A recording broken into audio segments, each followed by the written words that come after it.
Are asking what was really the final straw that changed President Biden's mind in the end. Well, he was under extraordinary pressure. He went to his home in Delaware battling COVID and had a situation where his closest advisors, people that had been with him for 40 years, came to his house after looking at new polls, including their own internal polls that were even worse than some of the public polls, and pointed out to him, "Sir, you cannot win."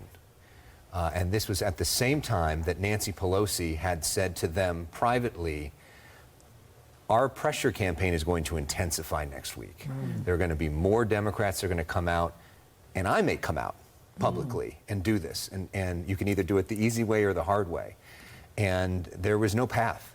And so Joe Biden did what is almost impossible in American life, which is to give up power voluntarily. You almost never see that at the highest levels in Washington, but he is doing that.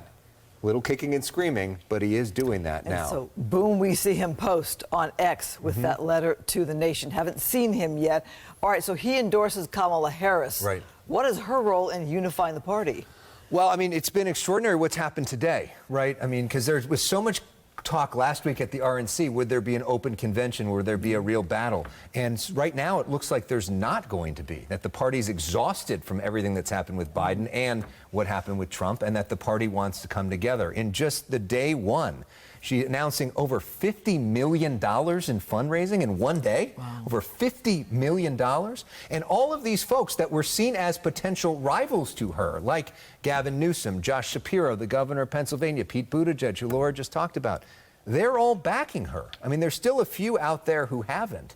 But it's been an amazing sort of effort to bring the party together and almost a shock and awe of looking like she's the presumptive nominee from day one. A powerful few or several have not come forward to endorse her. That includes Nancy Pelosi, that includes Senate Majority Leader Chuck Schumer, House Minority Leader Hakeem Jeffries, and of course former President Barack Obama. Right.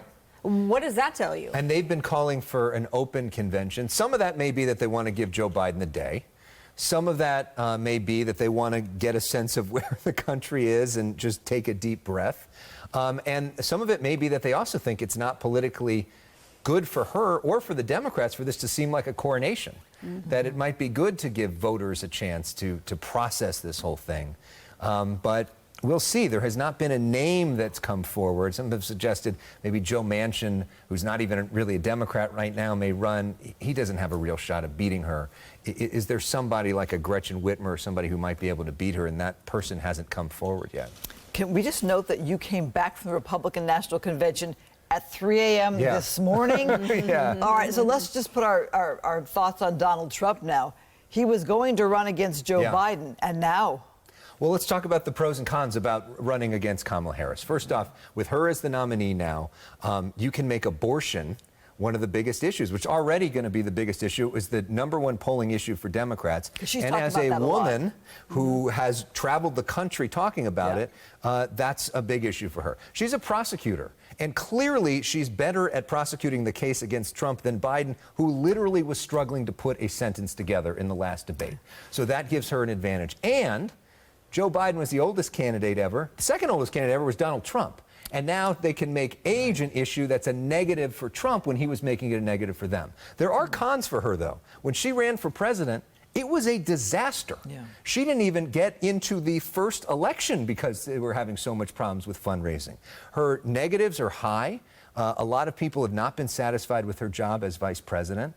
So she's not a slam dunk. Also, with some of the white working class swing state voters, she's not necessarily a slam dunk with them. And just to be honest, there are people in this country that are racist, and there are people in this country that are sexist, and she's got to deal with both of that. Well, you have done incredible reporting, and this last 3+ weeks has been just a whirlwind. So thank you so much for being here tonight and providing your expert analysis. And go sleep. It's going to be, it's going to be a fascinating period. We've never seen anything like this in American history, and everything we absorbed together in 8 days is unbelievable. And we still don't know when we will see President Biden address the nation. Yeah, we don't know how his health is right now, too. Out with COVID. All right, Alex, thanks, ladies. Thank you. A lot more.